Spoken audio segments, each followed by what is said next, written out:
Some of you guys may remember me from Pride, but my name is Jay Yates. I use they, them, or he, him pronouns. And I am here today because I believe in a police-free future. And because I believe that Summer died because that future is still far away from us, and that Summer's life wouldn't have been taken if it weren't for police brutality. And I think that it's so important for us to make that connection, because Summer wasn't just out protesting for like funsies. Like, I think that there is sort of a narrative going on in the media that we're just sort of out here for fun, and that we're out here to like release whatever pent up coronavirus quarantine energy that we have. But this is real work, and it's serious work, and Summer losing their life is proof of that. This is not just a fun time. I mean, it is nice to be out in the air and to be able to be out of our houses, but this is like serious business, and I think that it's important for us to remember that and have that energy today, especially when we are remembering Summer. But again, I want to say that I think that there are people who genuinely can't imagine a world where the police don't exist. And I just want to point out that the police have not been part of our lives for all that long. I think that people sort of think of law enforcement and constant surveillance and government intervention into civilian life as just par for the course, but it's not. We have had a time without police, and we will have one again.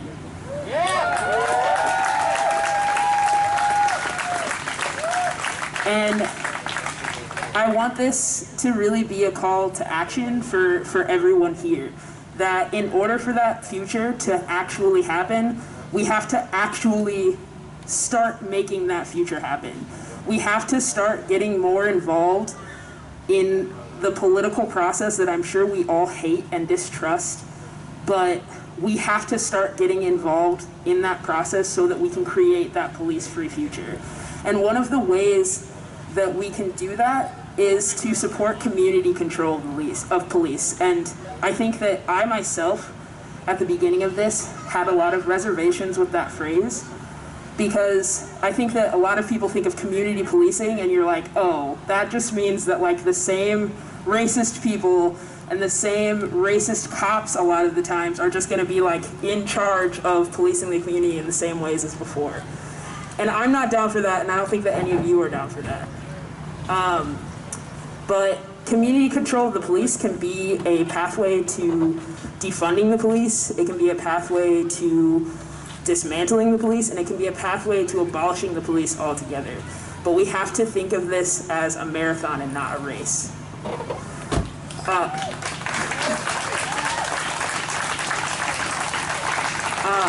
And the last thing that I really wanted to talk about is just sort of my perspective as a trans person participating in this, because Summer was non-binary and I'm non-binary, and I think that I feel a lot of kinship with Summer, even though obviously I've never met them. They live all the way in Seattle, which is very far away. And I think that it would be easy for me to dismiss my connections to Summer because Summer is a white person.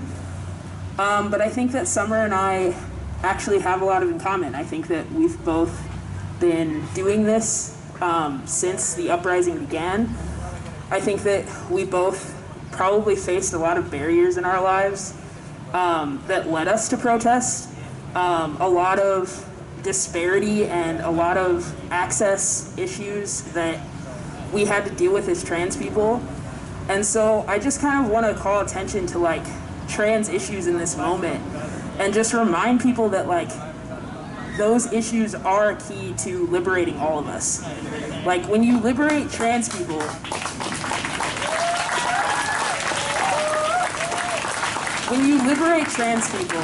and you place them at the center of your movement, you are creating a space in which everyone can be liberated. Trans women are so essential to our struggle. Trans non-binary people are so essential to our struggle, and trans men are so essential to our struggle. Do not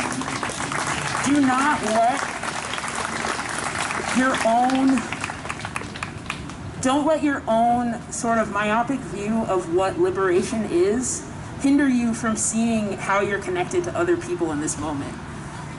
I think that one of the things that I see as the most critical to activism that actually means something is knowing what your connections to your communities are and really making an effort to make sure that you are centering the people that have the least connectedness to the community. And as a trans person, I can tell you that I often do not feel connected to my community at all. I feel left behind, I feel ignored, I feel forgotten, and I think that Summer probably felt the same way in a lot of ways. And I think that we just all need to do a better job of really bringing the most vulnerable of us inside and really bringing them inside to this movement, because we need all of us in order for this to succeed.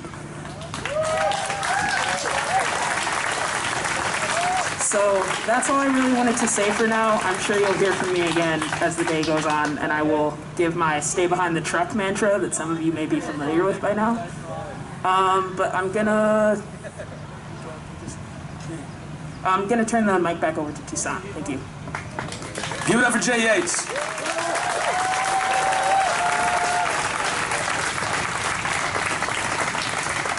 And I really appreciate everybody else that co-hosted this on Facebook, from Black Lives Matter, Twin Cities, CARE, Twin Cities Coalition, Justice for Jamar, everybody. There's so many people that came together for this, so thank you. But also, Jay made a great point that this is not for funsies. This is not something to show up and it's not a fashion show. This is not just a one-day thing. And this is also the first time that I think that we're bringing this to Uptown. And we've done it in a lot of communities that are experiencing that same vulnerability that Jay talked about, that are experiencing negligence from their city, that are experiencing being abandoned by their city. And right now, we're standing in a community that's pretty damn privileged.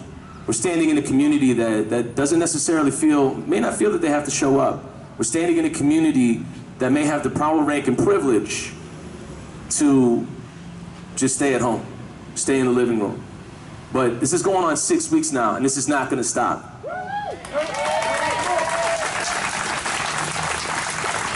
And the reason why it doesn't stop is because people like yourself keep showing up. You keep showing up. And I said this before, and I'm going to keep saying it. For a lot of people, this is your first time showing up. This is your first time being here. And as a person that used to work as a paraprofessional in schools, I can't tell you how many kids didn't have the opportunity to not show up. You deal with a 4-year-old, a black 4-year-old, holding his scissors, threatening to kill you. You know that where they're from and what they experienced is traumatizing, and they have no choice in showing up or not. It's their life. Okay? It's their life. And when you sit in the isolation rooms, when you sit in the special ed rooms, when you sit in the resource rooms with all these children that have been traumatized, re-traumatized, abandoned, bounced from school to school to school, that's what we're showing up for. You're coming here for people who have had a lifetime of experience in this. So if you're feeling uncomfortable, lean into it.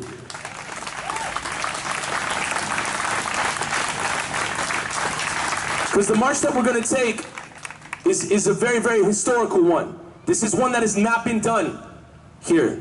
This is something that has not been done in this city.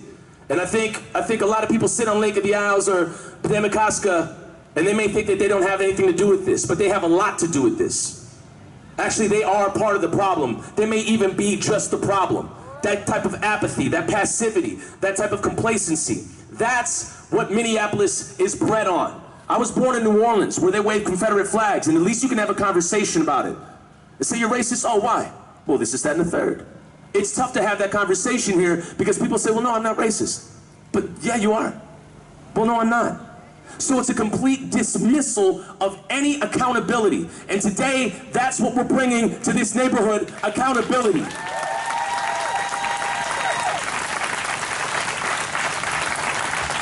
And as we go about this journey, we meet a lot of different people. We kind of, as we go on this awakening in this journey, we meet a lot of new people that we haven't met before. And organizing this, I'm meeting a lot of people from the marshals to the bikers to the medics to the interpreters. And one person I met in particular that I was extremely inspired and motivated by set up a massive march for Breonna Taylor. And I don't want to say anything more because Alicia's presence speaks for itself, but I want to bring up the next speaker, Alicia Arline. Hi guys. So I actually wrote down my speech. What is happening here? I actually wrote down my speech this time just because I don't want to forget anything and I want to make sure that Summer is well represented. Okay. I wish I was not standing here. I wish I was in the comfort of my own home, accompanied by jazz and music and tea. But here I stand with all of you because I, like most, cannot be silent anymore. We are gathered here today to march and demand justice for the death of Summer Taylor. An ally, just like many of you, excited to be a part of something larger than themselves, than their wishes. Pink hair so vibrant and loud. They were described as an outgoing and loving individual. I would have loved to meet them. The story shook me. It is not my wish to lose some of my greatest friends who continue to show up, show out, and educate themselves so that I might be able to live a better life. They have clothed me in hugs and kisses, wiped my tears, and screamed beside me. Though they couldn't feel my pain, they have done everything in their power to protect me, respect me, and speak up for me. I could not imagine losing any of them. So I thank Summer for their sacrifice, for their smiles, their laughs, their cries. A life,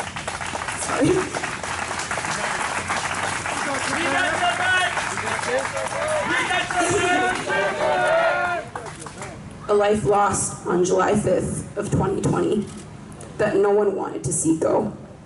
We appreciate everything you did for this movement, Summer. I thank all my allies. Though we still have danger amongst us, you are all still here fighting, and we could not do it without you. With all that said, I want to ask all of you to do two things if you feel led to do so. The first is a moment of silence for Summer, and then the second is a little bit of a meditation and mantra to remember why we're here and why we continue to push.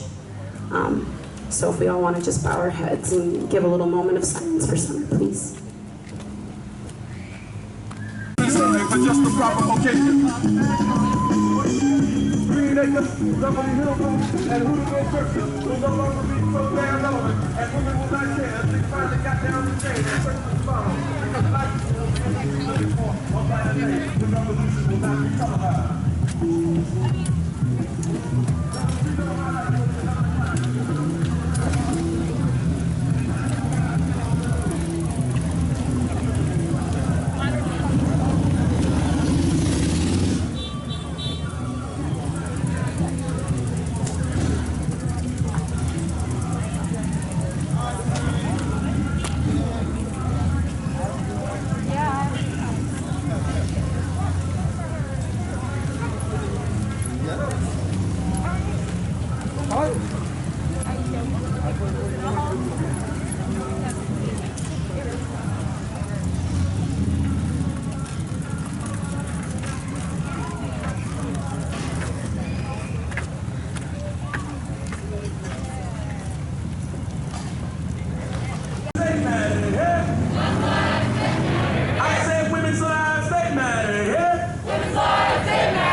Women's lives, they matter here.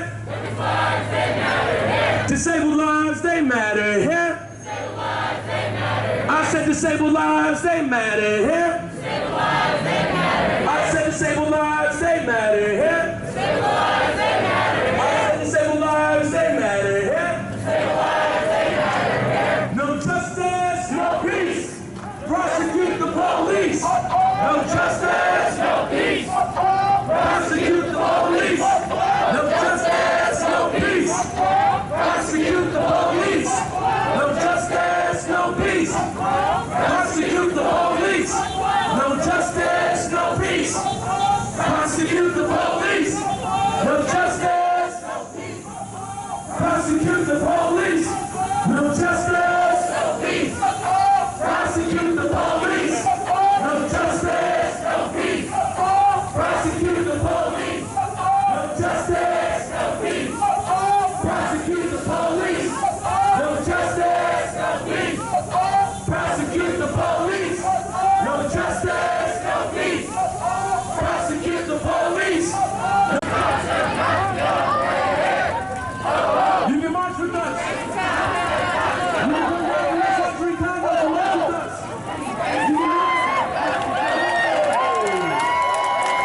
here for all the black men that have been lynched in a modern day fashion by the police that haven't been filmed.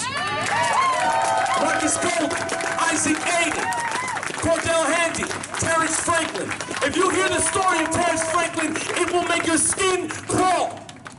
They said that he was shot execution style in the basement of a house 200 feet away from here. Now, if that doesn't make you stand up, I don't know what does. If that doesn't get you uncomfortable, I don't know what does. But a lot of white folks in this neighborhood think that they don't have to come out here and march, but they know that they're living on land that has blood in it.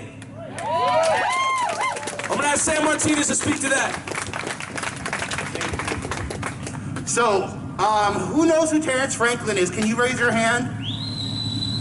Okay, you need to stop and you need to ask these people who raised their hand what that meant to this community here in Minneapolis. I don't know how new y'all are to Minneapolis. I'm guessing probably a lot of you are new. But Terrence Franklin was one of the first major uprisings that happened that was led by black folks in the Twin Cities in the fight for black lives. And so Terrence Franklin and his family was a major part in leading that struggle. So this is sacred ground, not just because it's stolen ground in a country that was built with stolen hands, black folks who've been oppressed all these past 400 years, but also because of the blood that's been shed, unfortunately, mainly by black folks who were killed by the police. So we just need to take a moment. We can't just pass by this place and not remember Terrence Franklin. Say his name. Terrence Franklin! What do we want? Justice! Justice for who? Terrence Franklin! What do we want? Justice! Justice for who? Terrence Franklin! It's extremely important to remember that this struggle against police terror in our communities, it's not new. These officers have long histories of abuse in our communities and death. They bring death and destruction, and until we have control over our communities, via community control of the police, this is going to continue. And so that's why the Twin Cities Coalition for Justice for Jamar has been fighting for community control over the past almost 4 years. In fact, Terrence's family even joined us in a march here just about a year and a half ago on the anniversary. So we're going to walk past here and definitely say his name. When I say his name, you say Terrence Franklin. Say his name. Terrence Franklin! Don't get it. Shut it down! If Orlando don't get it, Shut it down! if Orlando don't get it, Shut it down! if Orlando don't get it, Shut it down! say their name. Say their name. Say their name. Does that look like affordable housing to you? Does that look like affordable housing to you? Does that look like affordable housing to you? Does that look like affordable housing to you? You don't have to sit there complacent at the French Meadow. You can get up now. You can get up now and get uncomfortable with these other white folks. Summer Taylor gave their life for this. You can give up your dinner. You can give up that mimosa. You can give up that iced tea. You can give up whatever bread and strumpets you're eating right now. You can get up and give a little time for the cause. Summer Taylor gave their life. How are your mimosas over White there? man in that nice shirt, you can get up too. You can come and join us. Give up. I said trans lives, they matter here. I said disabled lives, they matter here. Disabled lives, they matter here. I said disabled lives, they matter here. I said disabled lives, they matter here. I said Hmong lives, they matter here. I said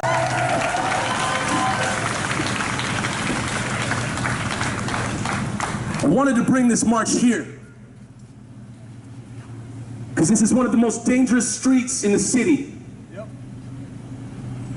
Cars will zoom at 40 to 45 to 50.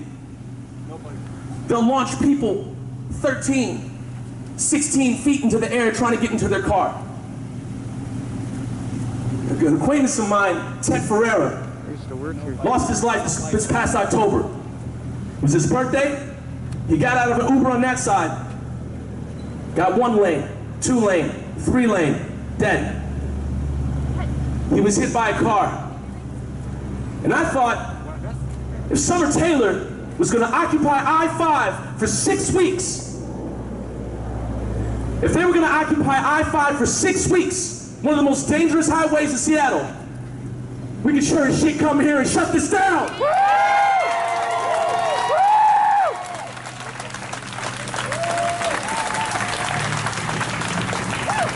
I'm not going to pretend like I've been here for a long time. Maybe I've been writing about it, maybe I've been occupying space and speaking to people and holding forums, but I haven't been out here like Marquise, like Nikema, like Sam, like everybody from Twin Cities Coalition Justice for Jamar. And I hope, like the rest of you, I don't plan on going back. There is no going back. You can't unsee what we've seen. You can't unknow what you already know. You can't unhear the screams and the cries that you heard. And again, this is for something that was filmed. Summer Taylor marched for something that was filmed. How many black bodies are under the ground that were never filmed? Their story was never told. Their cries were never heard. Their bodies were never seen. You're standing up for them right now.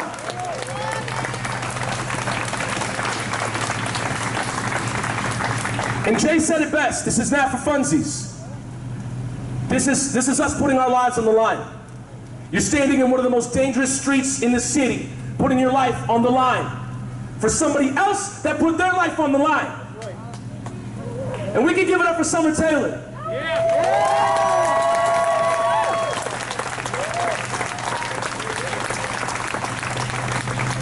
We have one more special site that we're going to visit. We're going to get going in a little bit, and we're going to march a few more blocks to that site, and we'll have a few more speakers speak, and then we'll be back at the park. Say their name! Franklin don't get it! If Terrence Franklin don't get it! If Terrence Franklin don't get it!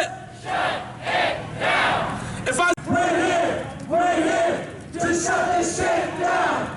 Boots, boots, boots all on the ground! We're here to shut this shit down! Hot day! It's a real hot, sweaty day! But it's also a great day to arrest the killers of Breonna Taylor! We can do that too! Anytime! We're at a special location, and we're gonna speak about it. We're outside the House. The President of City Council, Lisa Bender. If you don't know who Lisa Bender is, if you don't know who City Council is, if you don't know who your governor or your mayor is, you need to start learning. If somebody died on your watch, should you still have your job? No! If several people died on your watch, should you still have your job? No! What we're here today is to address also the leadership that this city has complacently put into power. What we're here today is to discuss the leadership of this city that has been complacently put into power, that you have passively watched kick the can down the road, that you have passively watched lead this city into oblivion. And you may not feel it because you have the privilege to not see it or deal with it. And you may not see it because you don't have to see it. And I ask white people this question all the time. Are you not having this conversation because you don't want to or because you haven't had to? And for the white folks that are here, I say this all the time and I'll keep saying it. You're welcome to the table, but now you gotta stay here. And you gotta bring your white constituents to the table as well.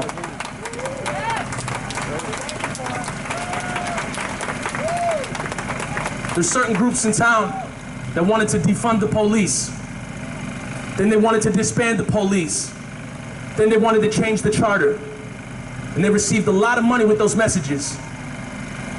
So what the hell is happening right now? Where's the money? Where's the action? We're not here to deal with phrases. We're not here to deal with empty promises. We're here to get the work done. Isaac Aiden can't go to another class because he's not here. Breonna Taylor can't save another life because she's not here. George Floyd can't kiss his daughter tonight because he's not here. If they were here, how would they look at you right now, would they be proud or would they be proud or would they not be? Would they be proud of you right now? Would they be proud of us? Do they want to see us do this every day? Do they want to see us show up all the time? Do they want to see us honor their name? If Summer Taylor were here, what would they want? Ask yourself that. Would they want the fight to stop now because they left? No, they wouldn't. They would want us to hold the powers that be accountable. They want us to hold our neighbors accountable. They want us to hold ourselves accountable. And that's what we have to do. I'm gonna have Nakima and Sam come up here and speak. But I wrote this for Lisa Bender. Dear Lisa Bender, recently you have cried for the city of Minneapolis to defund the police while hiring private security for yourself. Private security paid for by taxpayer money. Your career is highlighted with demands of bike lanes, shoveled sidewalks, parking reform ordinances, and guaranteeing workers of up to 48 hours of sick and safe time each year. You've amassed a following of young, white, privileged renters and have somehow spun the term of affordable housing to look like a one-bedroom unit ranging from $900 to $1,500 a month. Today, we stand in solidarity to question your disillusioned reality. Not once in your career have you shown up to contest the police like you have since the modern-day lynching of George Floyd. How convenient. This causes of convenience to you, and it shows. What good are bike lanes if someone can't afford to bike on them? What good are shoveled sidewalks if black people aren't alive to walk on them? Your politics are the politics of the privileged, and in this neighborhood, it shows. Lisa Bender, I question if you are intentionally gentrifying the city.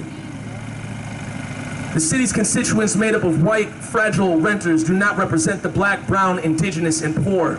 You cry for naturally occurring affordable housing and pander to landlords that make 77% profit margins. Where I'm from, it's not called naturally occurring affordable housing. It's called naturally occurring profitable housing. A resident told me that when a homeless encampment popped up on Stevens Square, it took weeks just for them to get you to put a porta potty on the site. And even then, they said you placed the porta potty a block away from the encampment. Lisa Bender, whether intentional or not, you are successfully gentrifying and segregating the city. You dehumanize its most vulnerable citizens and have brought about a dangerous comfort to white folks in the city with some of the worst racial disparity in the country. That's your leadership. Showed up to the table when George Floyd got filmed. What about Jamar Clark? What about Terrence Franklin? What about Isaac Aiden? What about every black body that's been put into the ground that hasn't been filmed? When people don't do their jobs, we have to hold them accountable.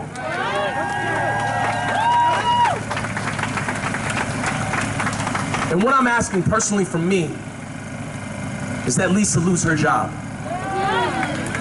And for a white woman that has highlight reel of different degrees, going to New York and coming back, that's not a big L. That's not a big L at all. If you have the fortune to lose a job, that's a fortune. Summer gave up their life. Lisa can give up the chair. Raise your hand if you think you can do a better job than Lisa. These people need to be held accountable. These politics need to be checked. Their voices need to be amplified so everybody can listen.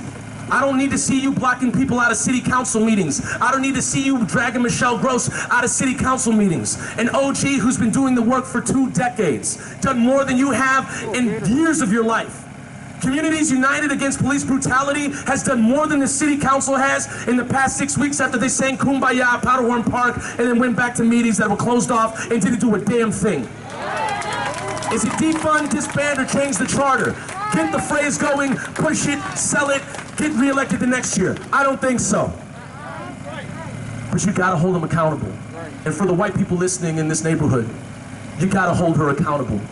You can't let her get away with it. Affordable housing is not $900 to $1,500 a month. I repeat, affordable housing is not $900 to $1,500 a month. It isn't.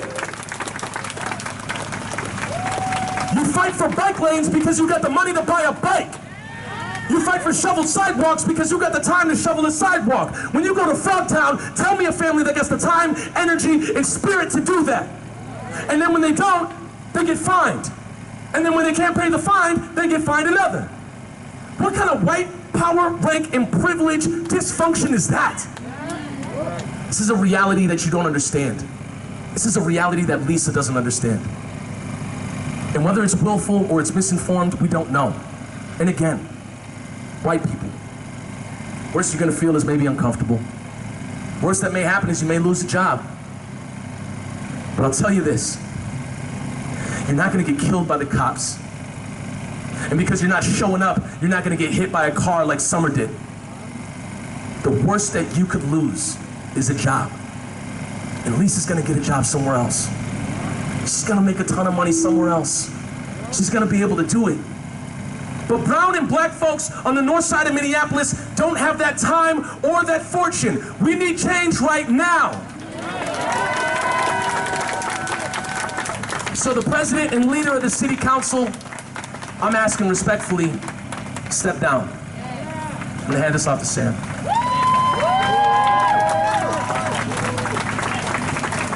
Hey everybody, this is Sam again. Thank you for being here today and sweating it out. Justice is hard work. It's not just coming out one time to one march, maybe going down and seeing the precinct burn, all that. That's real fun. I'm not gonna disagree with that. And so I think Toussaint said it really well in that what's going on here right now is Minneapolis this whole goddamn country was based on white supremacy. It is a country that was built on stolen lands with stolen hands. And so this is a political and economic system that is corrupt to its core. What we see here is we see politicians that actually stand in between us and real power. This fight that's been going on here is a fight not just to stop police terror in our communities, which is extremely important. It is a fight for black lives, brown lives, native lives, and yes, even white working class lives as well. Because even though slavery technically ended, legally ended, much in only words, we still have slavery today in the form of low wages, in the form of prisoners, black bodies, brown bodies, white working class bodies that stay in these jails. And so this woman, she grew up in Shoreview, in case you didn't know. And she left and went to fancy college, went to New York City, went to San Francisco, and then when she didn't have anything better to do, she came home to not even to her home, to Minneapolis and bought this house for about $300,000, and that was in 2010. And so, can you imagine how much this house is worth right now? And she makes $100,000 a year to do nothing, actually. And so these are the people that stand between us and our real power. When the precinct burned this past month for George, that was a struggle that's been happening for 400 years. That's what that precinct burning meant. And so in the Twin Cities Coalition for Justice for Jamar, although the idea of abolition or defunding the police we don't disagree with it. But the issue is that it's coming from the top. And we can't expect these people to give us anything we want or we need. Just ask the 400 people who have been here for 400 years under slavery that has never ended if they're going to get anything from these people. These are the people that are keeping us enslaved. So fuck Lisa Bender, fuck her elections, and fuck that charter amendment. Because that charter amendment ain't shit. The people here, like Nakina, myself, Michelle, other people involved in the movement, we've been warning these assholes that this city was going to burn. Did they care? No, because they didn't think it would happen to them. But we proved them wrong, and not only do we prove them wrong here in Minneapolis, we proved them wrong across the country and the world. So I'm going to ask you to get out your phones real quick, and I'm going to ask you to text a number, if I can open my phone, because we're beginning the struggle to get real change via community control of the police. And so what that looks like is an all-elected, all-civilian police accountability council, because we can't rely on these people anymore. And so I'm going to ask you to text this number real quick. I'm going to give you the number. It's 612-589-8255. 453-3152, and you're gonna text T, the letters T, C as in cat, the number 4, and then J. Again, that's 612-453-3152, and text TCC4J to that number. So that's going to get you signed up for our list because we have to get moving. As much as I don't like to engage in electoral politics because it's a farce and a means to keep us busy, we have to do what we have to do, and part of that is confronting the system in their city halls. And if we have to break into that city hall ourselves because they won't let us into their meetings, they have meetings talking about what they're going to do with our lives, and we can't even see them unless you have cable. I don't have cable. Who the fuck has cable nowadays? So we need to continue this fight for justice, and so we're saying no to Lisa Bender and the rest of her cronies down at City Hall. And so keep in the struggle, keep fighting, keep marching, please keep on coming out. Thank you.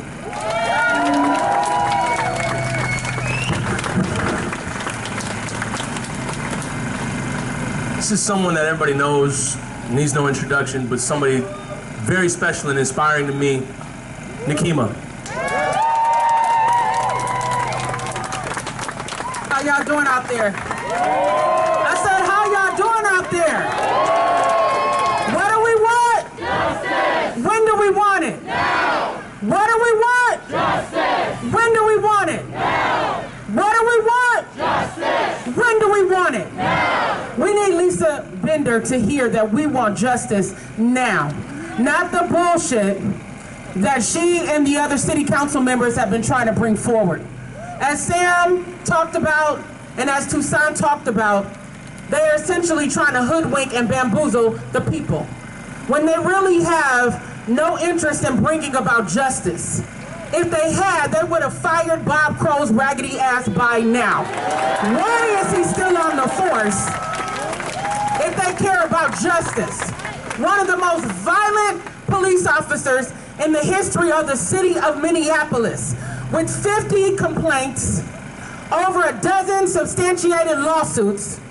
How is he possibly still on the force and speaking for the rank and file of the city of Minneapolis? But do you think that Lisa Bender has tried to work to get him fired? Hell no.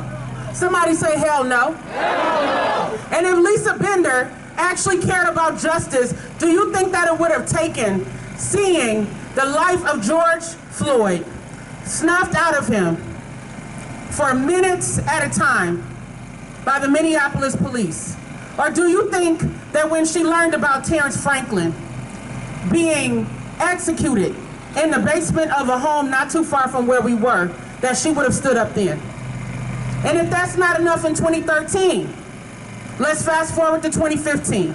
November of 2015, when Jamar Clark, a 24-year-old young African-American man, unarmed, shot in the head at point-blank range by 2 Minneapolis police officers. Dozens of black witnesses who were treated like criminals. As a community, we were so outraged, we stood out in the freezing cold for 18 days. And you know what Lisa Bender did? She came and made an appearance so she could go on Twitter and talk about the police. But do you think that she did a damn thing to follow up after that? Hell no. She didn't do anything. And if that wasn't enough, in 2015, we know that Justine Damon was killed. With Justine Damon thus far is the only one who has gotten some semblance of justice.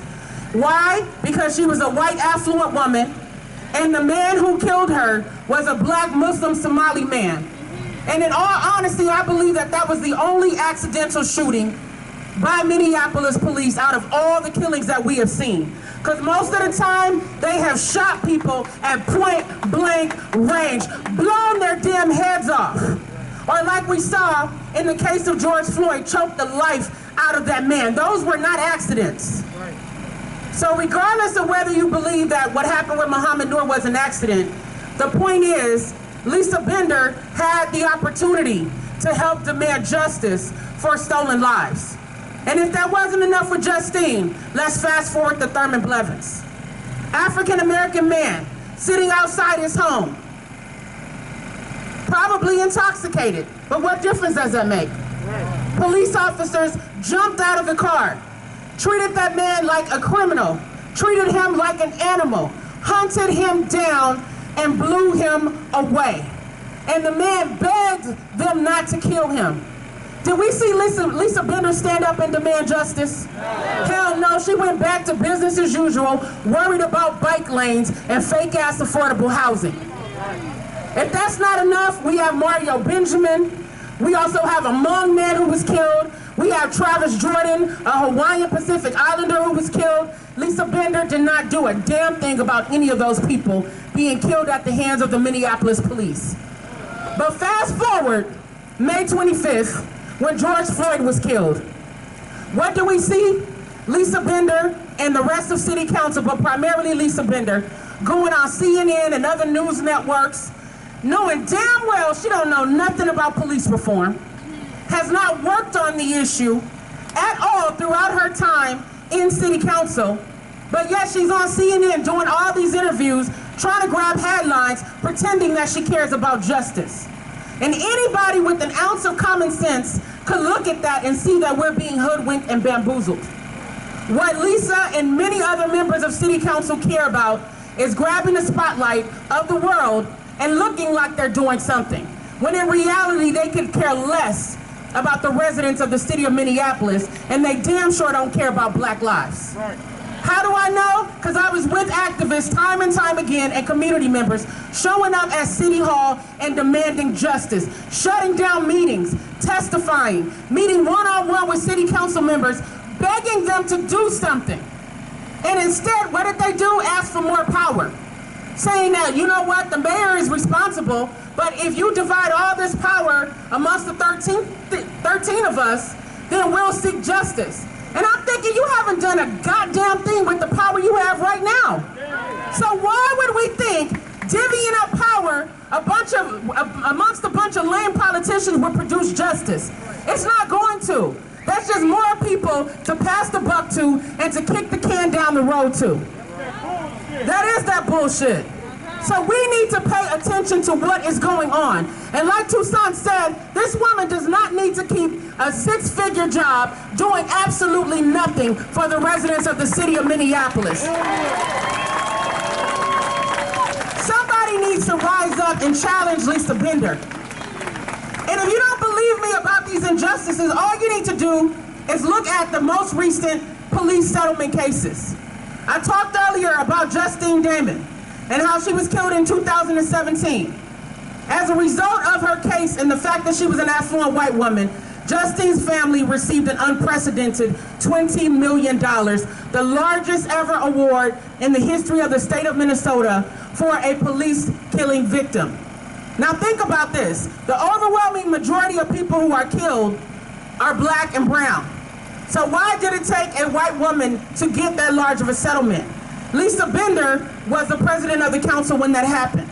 And if that's not enough, think about Jamar Clark, who again I mentioned was killed in November of 2015, over a year and a half after Justine Damon. Over a year and a half before Justine Damon. So why did it take after Justine Damon's settlement for his family to get a measly $200,000 for the life of a Black man? Lisa Bender oversaw that. She dragged that family through negotiations instead of doing right by them, and sat there smiling like it was okay. You told us, Lisa Bender, that you didn't value Black lives. You put pennies on the dollar on the name of Jamar Clark and his family. Again, with dozens of witnesses in the community. There were no witnesses other than the police in the Justine Damon killing, and there was no video in either killing. And then if we look at Terrence Franklin, again killed in 2013, Terrence Franklin's family got just over $700,000 under Lisa Bender's leadership, many years after he was actually killed. So again, she had the opportunity to show that she cares about equity, to show that she cares about justice, to show that she cares about Black lives, and instead, what did she do? Amplify the life of a white woman. All of their lives mattered. And I'm not saying in the sense of these all lives matter people, because we know that all lives can't matter until Black lives matter. Period. All lives can't matter until Black lives matter. So again, we need to send Lisa Bender a message and the rest of her minions on city council, because she has a little crew that she runs with who cannot think for themselves, who are putting forward things at a rapid pace, hoping we're not smart enough to pay attention. But I don't know if y'all know about my background. I was a law professor for 14 years. It's a little hard to hoodwink and bamboozle somebody with that background compared to somebody who only cared about bike lanes before. So we are asking you guys to step up to the plate and hold them accountable and ask the hard questions and get her ass out of office. Black Lives Matter.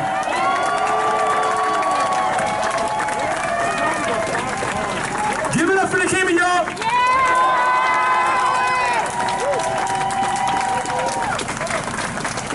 Hey, ho, ho, Lisa Bender has got to go, hey. Keep evaluating what you can actually do for the movement. It's not enough to be like, well, what I can do is make a post on Facebook, and what I can do is say hello from my front porch while people walk past me shouting fuck 12. Like, what does that do? I don't understand. So there's an event tomorrow in Baxter, Minnesota.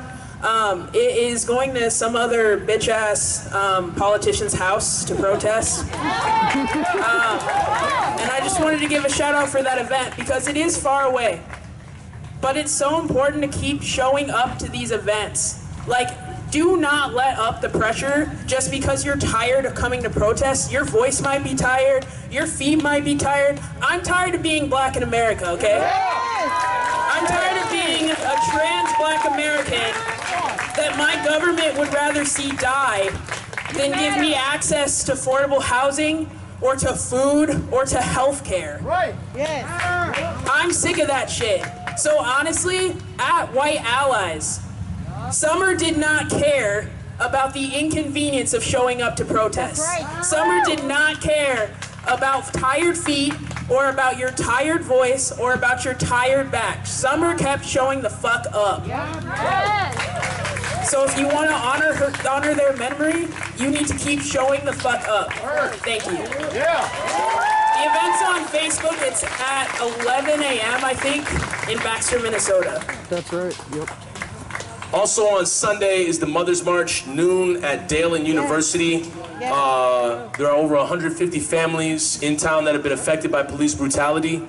And as you heard, or some of you watched the video, I've not, when George Floyd called for his mother, that the premise is that he called for action to all mothers around the world.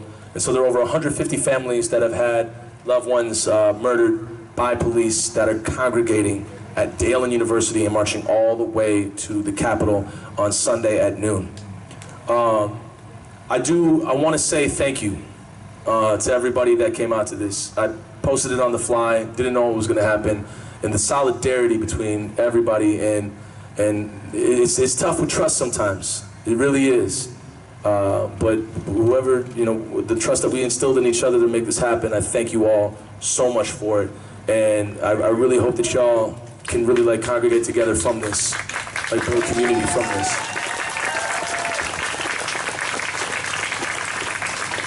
And the through line is that, yeah, it might be uncomfortable. Yeah, it might take up some time. Yeah, you might get sunsick.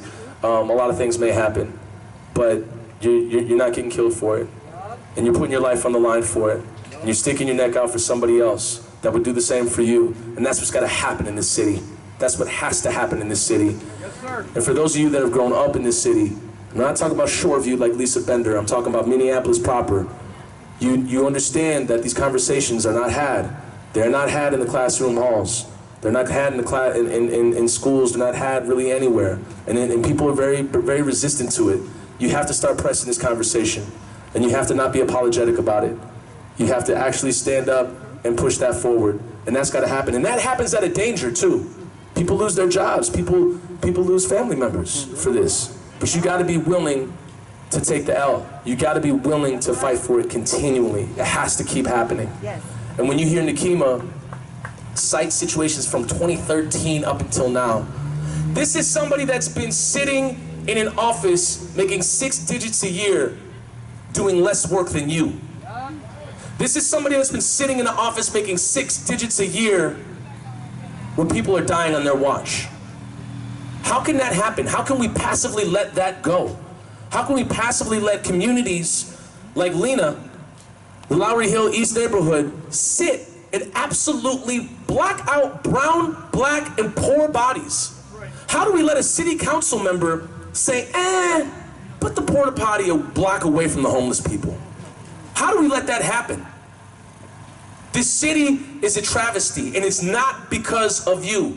It's because the leadership is absolutely just decrepit from the inside out. It is compromised from the inside out. You have encampments that are growing. You have homeless people that are absolutely turned away. You have people bringing them to Powderhorn to destabilize the community there. You have leaders that don't give a shit about the homeless people, and they'd rather cover it up because they don't want to see the other white residents have to see that.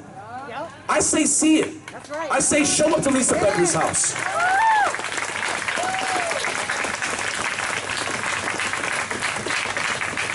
If we don't get no justice, they don't get no peace. But also, if we don't get justice, they don't get no comfort. They shouldn't be able to show up to coffee shops and sit down, show their face in public with a track record like hers. Gonna give a white family $20 million and then give a black family $700,000. What the hell is that? What are we doing?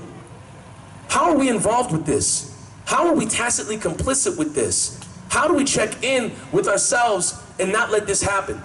Because I know that some of these votes, we just look past them. We gotta invest in this. This has to be something that we invest our time, our energy, and our lives in. Because this is our city. This is your city. And you have an actual say in it. And you actually stood up for it today.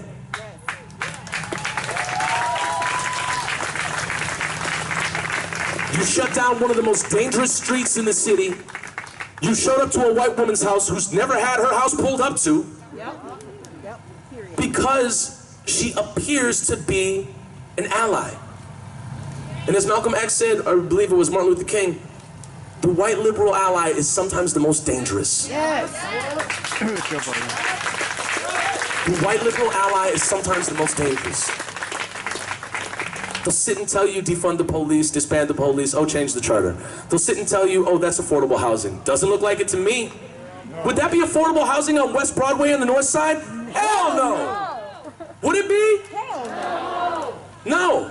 Don't let her get away with that. Don't let her get away with that language. Don't let her tell you that that's affordable housing. And here's the thing. You can see things for yourself and you can say, wow, that's fucked up. You can see that for yourself. Take that agency. Even when we film it and we see it, they want to tell us, actually he was resisting arrest. Maybe 3rd degree. Okay, 2nd degree. Even when you see it in front of your own eyes, they will tell you that you didn't see what you just saw. Right. You have to trust yourself. You have to trust your neighbor. You have to hold everybody accountable and keep that narrative going. Do not let the bullshit fool you. Do not let them fool you.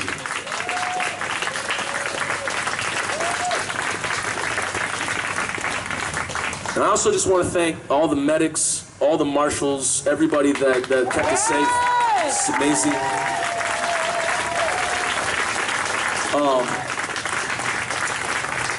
Does anybody know the Assata Shakur chant? Yeah. Come on up here. Come on. The problem with setting this up last minute is that you end up being on the mic a lot because you couldn't find enough people to speak. So. Okay. All right, take us away. Yeah. Okay. I gotta move 5 minutes so I don't forget it. Okay. This is Anna, by the way. She's been out at every rally I've ever been to.